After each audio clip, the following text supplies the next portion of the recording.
Delhi liquor కేసులో ఎట్టకేలకు స్పందించారు బీఆర్ఎస్ అధినేత కేసీఆర్. కవితపై అక్రమంగా కేసు నమోదు చేశారన్నారు. తెలంగాణ భవన్లో పార్టీ అభ్యర్థులకు బీ ఫామ్స్ అందజేశారు. పార్లమెంట్ నియోజకవర్గాల్లో ప్రచారాలకు రూట్ మ్యాప్ కూడా సిద్ధం చేశారు గులాబీ నేతలు.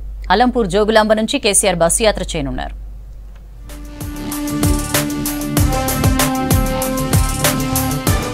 కవితపై కుట్రపూరితంగా కేసు పెట్టారన్నారు మాజీ సీఎం కేసీఆర్. ముమ్మాటికి అక్రమ అరెస్ట్ అన్నారు.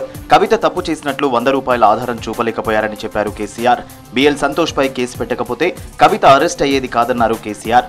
102 సీట్లు ఉన్నప్పుడే బీఆర్ఎస్ ఎమ్మెల్యేలను బీజేపీ కొనాలని చూసిందన్నారు.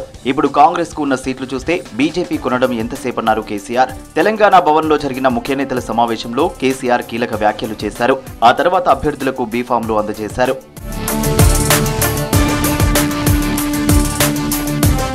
కేసీఆర్ బస్సు యాత్ర రూట్ మ్యాప్ ఖరారైనట్టు తెలుస్తోంది.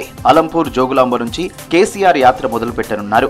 ఈ సమావేశంలో కీలక వ్యాఖ్యలు చేశారు కేసీఆర్. ఉద్యమ కాలం నాటి కేసీఆర్ ను మళ్లీ చూస్తారన్నారు గులాబీ బాస్. రానున్న రోజులు మనవే అన్నారు. ఇప్పటికే ప్రజల్లో కాంగ్రెస్ పై తీవ్ర వ్యతిరేకత ప్రారంభమైందన్నారు.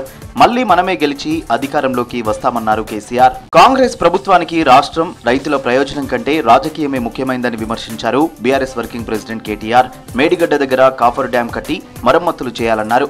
నీళ్లు ఎత్తిపోసి రైతులను ఆదుకోవాలని కేసీఆర్ డిమాండ్ చేస్తున్నారని ట్వీట్ చేశారు. డిపార్ట్మెంట్ ఇంజనీర్లు చేయాలి అని రిపోర్ట్ ఇచ్చిన తర్వాత కూడా ఎల్ఎన్టీ కంపెనీ ముందుకొచ్చిందన్నారు. కానీ కాంగ్రెస్ ప్రభుత్వం మాత్రం చిల్లర రాజకీయం చేస్తూ రైతుల జీవితాలతో చెలగాటమాడుతుందన్నారు.